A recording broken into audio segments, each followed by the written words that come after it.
En esta oportunidad vamos a escuchar el mensaje del diputado Héctor Arce, quien participó en este encuentro con la juventud, donde Héctor Arce mencionaba que en el pasado una mula valía más que un indígena. 50 indígenas tenían el valor de una mula. O sea que lamentablemente así nos trataron siempre cuando llegaron los invasores a nuestro territorio. También el diputado Héctor Arce resaltó el trabajo del expresidente Evo Morales, demostrando que los indígenas sí sabemos gobernar y tenemos la capacidad para demostrarle al mundo que podemos hacer mejor las cosas. También diputado Héctor Arce cuestionó a aquellas personas que apoyan a Carlos Mesa. La verdad que Carlos Mesa hizo mucho daño a Bolivia, y no se olviden que fue el que llamó a levantarse al pueblo para el golpe de estado y masacrar al pueblo boliviano. Entonces, lamentable como mucha gente respaldaron su campaña. Esas cosas no pueden suceder. La conciencia del pueblo siempre tiene que estar presente, mencionó el diputado Héctor Arce. También el diputado mencionó que en el caso del alcalde de Cercado de Cochabamba, Manfred Reyes, es una amenaza para el 2025, porque de acuerdo a la información ya que nosotros manejamos, la información clasificada, en el caso de Manfred Reyes ha sido preparado en los Estados Unidos por la CIA para poder tomar el control en Bolivia. Por si acaso, Manfred Reyes ha venido a cumplir un objetivo. Él está cumpliendo un objetivo, y ese objetivo de Manfred Reyes es participar en las elecciones presidenciales de 2025. De eso se trata, y la verdad que aquí hay mucha gente confabulada. La verdad que consideramos nosotros que hay muchos procesos. Manfred Reyes tiene un centenar de procesos, y ojalá las cosas se puedan encaminar, porque este tipo la verdad que es un peligro para la democracia boliviana, porque hay intereses extranjeros de quererse apropiar los recursos de todos los bolivianos. Vamos a escuchar pasajes de la intervención del diputado Héctor Arce. No somos, una especie humana. Ellos dicen, estos se parecen a las personas, pero no son personas. Y además dicen, estos no tienen alma, y con eso se matan todo. Son una subespecie humana, no son personas como nosotros. Entonces es ahí, jóvenes, donde empieza esta conclusión a la que ellos llegan. Sirve por generaciones para eliminar, asesinar, El objetivo era terminar con el indígena. ¿Por qué? Porque nuevamente reitero, no era considerado como persona, era considerado como una subespecie humana y además sin alma. Imagínense la conclusión a la que llegan ellos. Siguiente, por favor. En la colonia encontré un libro que me parece muy importante, de Ramón Rocha Monroy, Potosí 1600 se llama. Ramón Rocha Monroy recupera las crónicas, los escritos o la historia de la colonia, y ahí en uno de sus párrafos, los españoles nos habían puesto un precio al indígena. El indígena tenía un valor en términos económicos. ¿Y cuál era el precio? 50 indios equivalía a una mula. Eso dice este libro de Ramón Rocha Monroy, Potosí 1600. Imagínense, ¿cuántas personas somos aquí ahorita? ¿200? ¿Más? Póngale 300 somos. ¿Cuál sería el valor de aquellos tiempos? Yo me considero indígena, quechua, nación quechua. Si somos 300 personas, ¿cuál sería nuestro valor? 6 mulas. Imagínense, ese era el precio que le ponían al indio, al indígena. ¿Por qué tenía más valor la mula? Porque llevaba los minerales a los puertos, Y el indio, el indígena, era considerado un objeto, una cosa. ¿no? En términos jurídicos se dice de una cosa que tú puedes usar, gozar, disponer y disfrutar. Hemos sido considerados en esos tiempos como cosa, como objeto, ¿no? Pero también en la República hay algunos supuestos intelectuales o supuestos grandes escritores que también escriben algunos documentos, libros o novelas con un odio y desprecio impresionante hacia el indígena. Alcides Arguedas en su novela Pueblo Enfermo, por ejemplo, ¿no?, dice que las mujeres se van expulgando en los principales plazas y mercados sus piejos y van comiendo, dice. Por ejemplo, yo en el campo, yo tenía piojos, me acuerdo cuando era chiquitito. Mi mamá me sacaba los piojos y a veces ponen al diente en el campo, hay esa práctica. Y eso seguramente ha debido ver o alguien le ha contado. Y de los hombres, ¿qué decía Alcides Arguedas? Que el hombre es un flojo, es un vicioso, es un borracho que no sirve. Por tanto, Alcides Arguedas llega a la conclusión de que nosotros somos un pueblo enfermo, de que con el indio, con el indígena, no es posible construir nación. No es posible construir y hacer patria con el indígena. Por tanto, el indígena debería ser eliminado, exterminado. Y si ustedes después revisen su biografía de Alcides Arguedas, después revisen, ¿sí? Yo digo, ¿y este tipo quién era? Reviso su biografía. Bueno, Alcides Arguedas había sido hijo de un patrón, de un hacendado de La Paz, que estudió en Europa. Y si él estudió en Europa, pues cuando venía a Bolivia, le llamaba mucho la atención el rostro del indígena. ¿Qué quería ver él seguramente aquí en Bolivia? Un rostro blanco, alto, ¿no? Que Bolivia se desarrolle a igualdad y semejanza que en Europa. En el fondo, eso es lo que estaba diciendo Alcides Arguedas. Que como base para formar nación y que este país desarrolle, no era posible con el indio, con el indígena. Imagínense la conclusión que llega este sujeto, ¿no?, supuesto intelectual.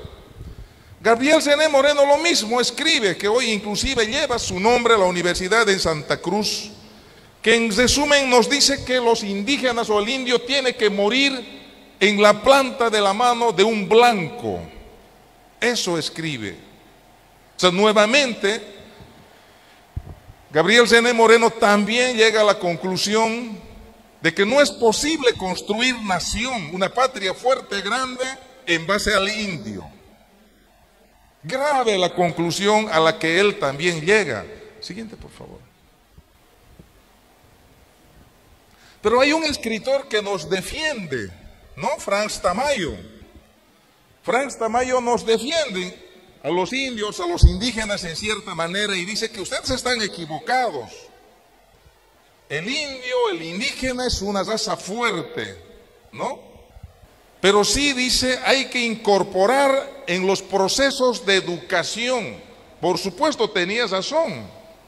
Por ejemplo, hasta el 52, ¿quiénes votaban o quiénes ejercían el derecho democrático a elegir y a ser elegido? Hasta el 52.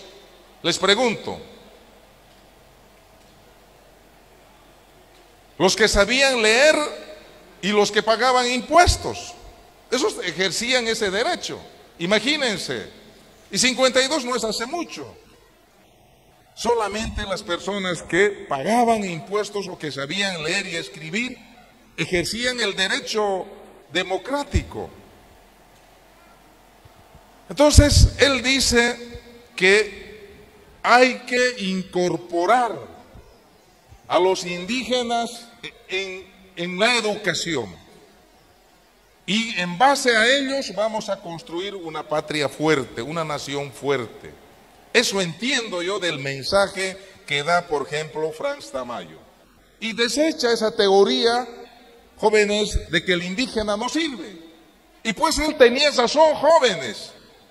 Después de esa larga lucha, después de ese proceso de educación, formación, el 2005 ganamos la elección con el hermano Evo. Y el 2006, nuestro hermano Evo es presidente del Estado Plurinacional de Bolivia. Imagínense lo que hemos hecho, hermanas, hermanos. Y por cierto, un fuerte aplauso para nuestro hermano Evo, compañeros, compañeras. El rostro indígena, el apellido indígena al que odiaban tanto, después de la lucha permanente que hemos vivido, muchos muertos, muchos desaparecidos, confinados, asesinados, llegamos al poder.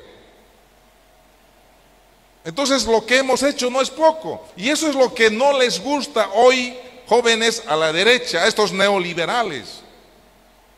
Que el rostro indígena, que el campesino, que el pobre hoy esté conduciendo los destinos del país.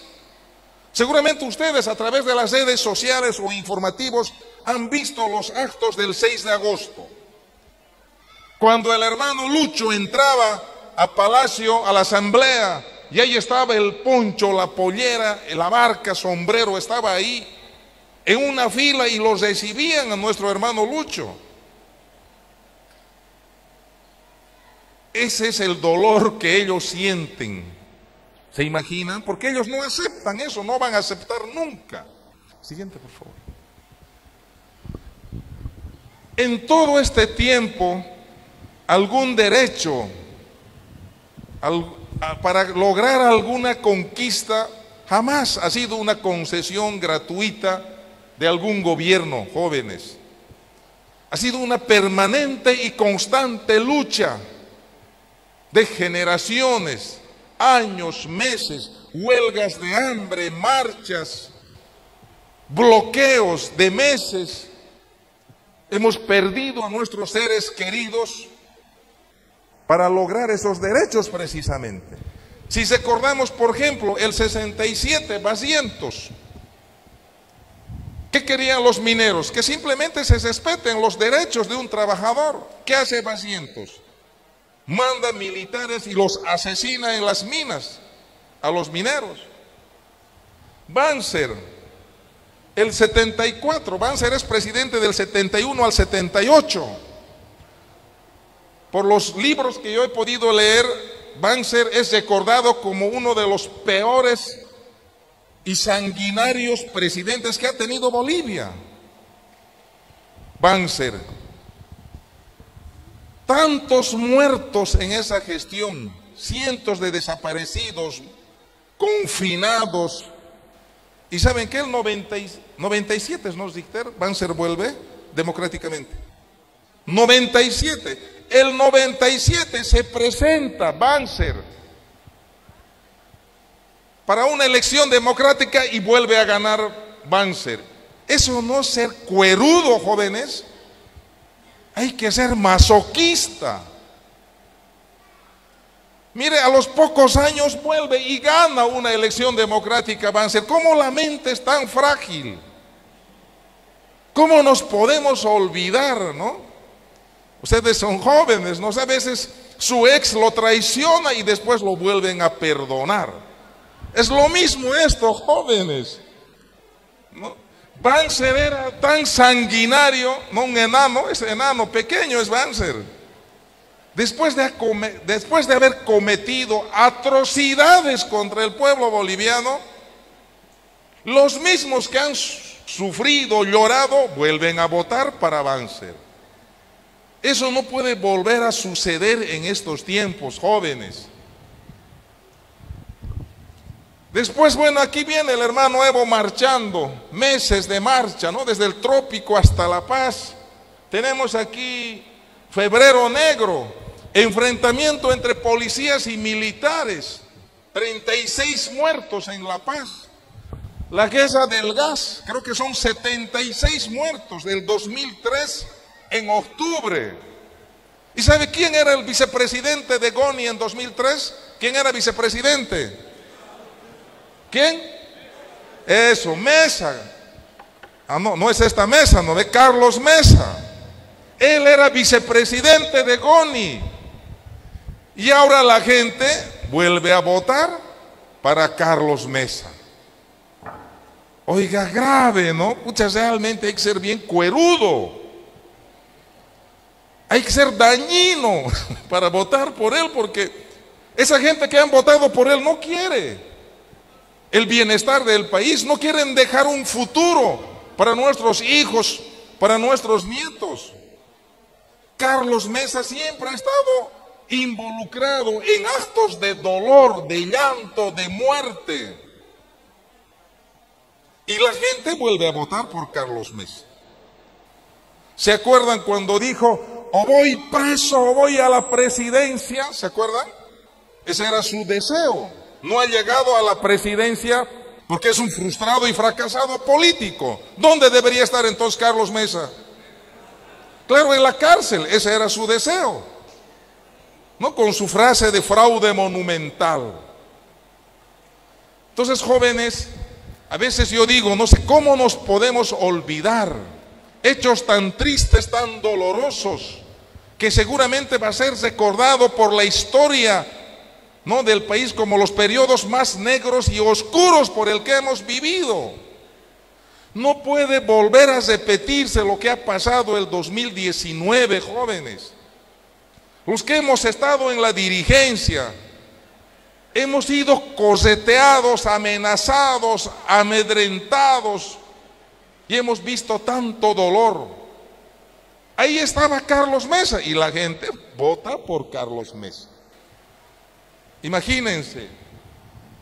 Bueno, la guerra del agua, el 2000 en Cochabamba, también triste, muy doloroso. ¿Qué quería hacer, o quién fue el autor principal para la violencia del 2000 en la guerra del agua? ¿Quién? Manfred. ¿No? Y las chicas, ay, Manfred, se desmayaban, ¿se acuerdan? Y siguen votando por Manfred. Y saben qué, compañeros, y tenemos que decirlo, hoy la amenaza real para las elecciones del 2025, ¿saben quién es? Manfred.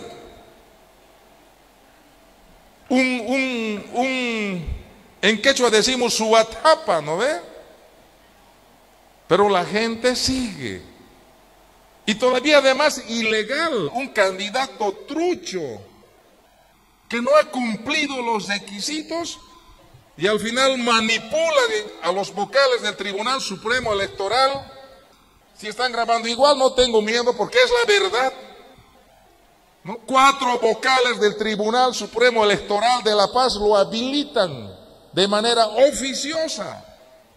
En Cochabamba lo mismo, 3 vocales del Tribunal Electoral Departamental lo habilitan también. Y hoy es alcalde, ¿y qué está buscando? Ser presidente el 2025. Personas que hicieron mucho daño al país, causaron mucho dolor en el país. Siguiente, por favor. Pero también, ¿no?, aquí seguramente el hermano Evo explica muchas veces, y utilizo esta imagen para otros lugares, pero lo que ha vivido el trópico de Cochabamba los años 70, 80, 90 con la guerra, ¿no?, por la hoja de coca, han sido momentos muy tristes por el que sus papás, sus abuelos han pasado. Se ven las imágenes, videos, ¿no?, momentos de tortura, de bala que se ha vivido en Sacaba, aquí en el trópico. Pero ¿qué es importante? Que la hoja de coca, jóvenes, se ha constituido en el factor de unidad. Gracias a la hoja de coca hemos despertado las bolivianas y bolivianos. La hoja de coca permitió construir este proceso de cambio. El 97 hemos ido a elecciones con Izquierda Unida. Nuestro candidato fue Alejo Vélez. Y ahí teníamos 4 candidatos a diputado. Y ganamos los 4 diputados por primera vez. El compañero Evo, Román Loaiza, Néstor Guzmán de Campero y Félix Félix, algo así de provincia Chapare. Entonces, después de haber vivido todo este periodo de tristeza para el país, empezamos a organizarnos. Como dice el hermano Evo, después de las protestas, pasamos a la protesta, después de las protestas, propuestas, y necesitamos construir un instrumento político. La única forma de cambiar el país es llegar al poder. Y eso es lo que hemos venido haciendo desde el 95, 97 y hoy. Siguiente, por favor.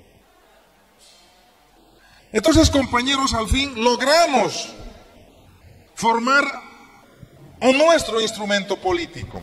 Ahorita aquí somos una familia política. ¿Qué nos une? Es la ideología.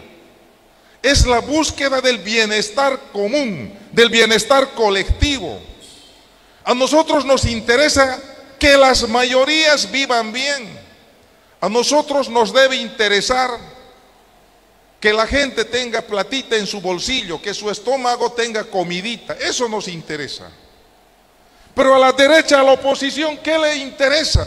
Concentrar la riqueza en pocas manos, defender el bolsillo de unos pocos, cuidar el estómago de unos pocos y llevar a la miseria a muchos.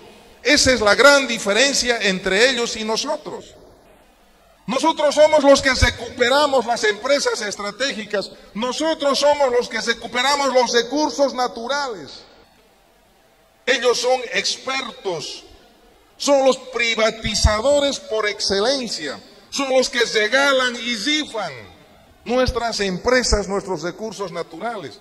Ahí está todo el proceso de capitalización, privatización que empieza con Jaime Paz Zamora, y uno de los más grandes capitalizadores ahí también está Goni, está Samuel Doria Medina, está Manfred, y toda esa comparsa de antipatrias jóvenes.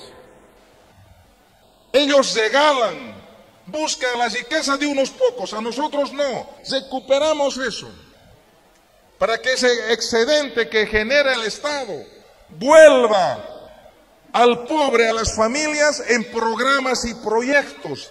Esa platita que generamos tiene que volver a las familias, en políticas sociales como estos bonos, Juancito Pinto, Juana Zurduy, Renta Dignidad y todos los bonos que existen. Esa es la diferencia. Por eso, jóvenes, es importante, para nosotros debe ser heredar a las próximas generaciones un país con futuro, un país con mejores oportunidades.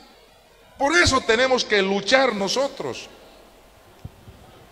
Pero también ahí hay problemas, ¿no?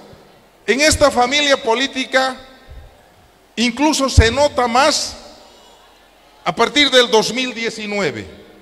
Hay algunos, yo los llamo, ¿no?, traidores o mercenarios políticos. Empieza a surgir con más fuerza. En Cochabamba el vikingo, ¿no?, Rodríguez, utiliza al MAS para llegar como concejal. Luego se distancia y es candidato. ¿Y cómo le ha ido al candidato? Creo que ni su suegra ha debido votar, porque es una pena cómo le ha ido. Entonces estos traidores como Rebeca Delgado, Vikingo, no sé, y muchos, Eva Copa, etcétera, etcétera. Por intereses personales, por intereses sectoriales mezquinos, utilizamos al MAS para cumplir un objetivo y después nos apartamos. A eso se llama traidores o mercenarios políticos. Que eso, por supuesto, cuando uno está ideológicamente preparado, no va a claudicar, jóvenes. Yo siempre digo eso. Una persona que está preparado ideológicamente jamás va a traicionar sus ideales. Jamás va a traicionar. Siguiente, por favor. Si me puedes prestar mi toallita, por favor, de allá. Entonces, compañeros, también es importante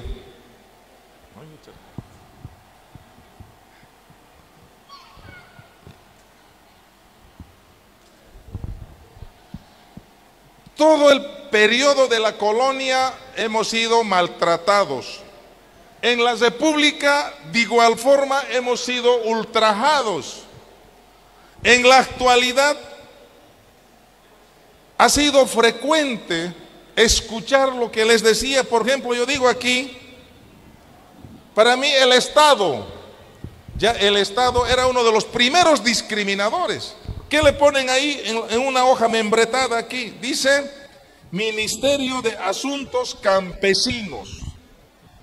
O sea, desde ahí, desde el nombre a mí me llama la atención, ¿no? Es como decir, hay que crear un ministerio para que vayan y atiendan los asuntos de los campesinos,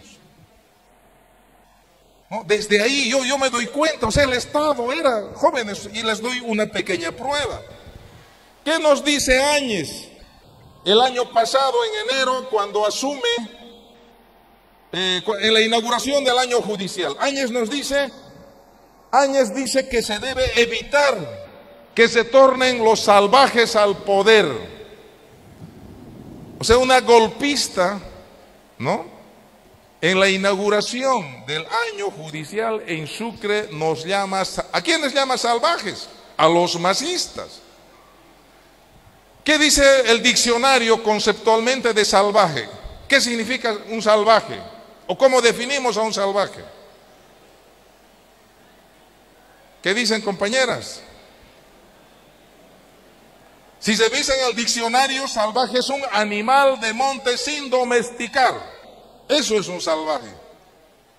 O sea, Áñez nos está llamando animales de monte, ¿no? O sea, eso nos está diciendo. ¿Qué nos dice el Humberto Roca? Humberto Roca era el dueño de Aerosur, creo. Dice, cuando nuestro hermano Evo gana el 2005, dice, los indios se han vendido por 1 libra de coca y 1 lata de alcohol. Cosas de ese tipo hemos venido escuchando. ¿Qué dice el doctor Lazea? Nos llaman hordas masistas, ¿no? Hordas masistas significa como grupo de animales también, de monte, de selva, ¿no? Un grupo de montecuchis, esos que hay aquí bastante, una tropa, como eso se llama, ¿no? Nos dicen hordas masistas. El cívico cruceño se ratifica en llamar bestias. O sea, nos llaman bestias. Ellos bloquean, hacen de todo 21 días, no son bestias. No son ciudadanos. Y nosotros cuando bloqueamos, ¿qué somos? Bestias. ¿Qué es bestia? Bestia es animal de carga. Ya es un animal de carga. Siguiente, por favor.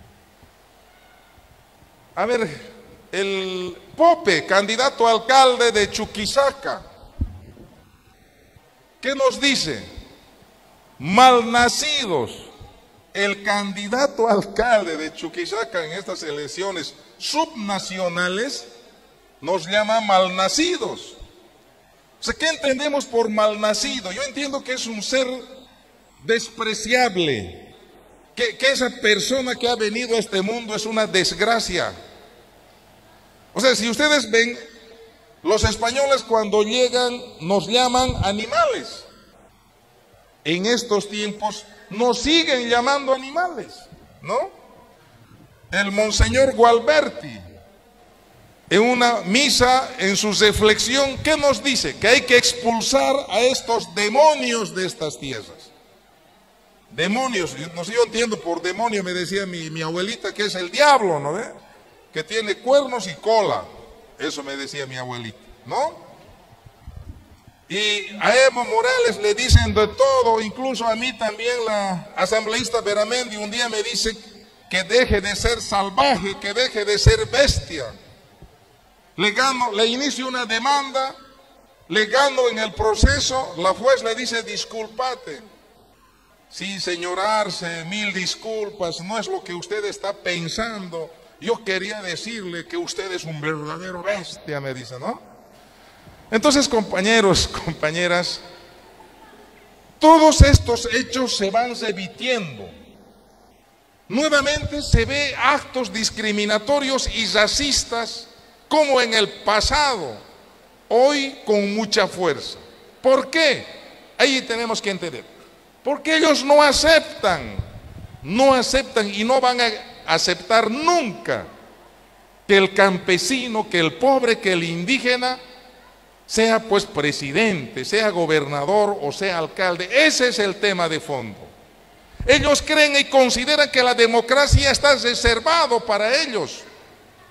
Y mientras nosotros estemos en el poder, va a seguir habiendo estas cosas. Y si nosotros vamos a estar peleando entre nosotros, rompiéndonos entre nosotros, por supuesto le estamos dando mayor opción a la derecha para que se pueda organizar. Y si nos ganan en un proceso electoral, no nos van a perdonar, jóvenes. Ahí sí nos van a hacer cosetear y ahí sí estamos jodidos, como se dice.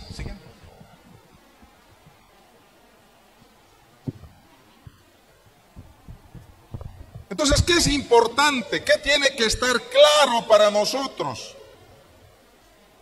Aquí hay dos opciones para mí.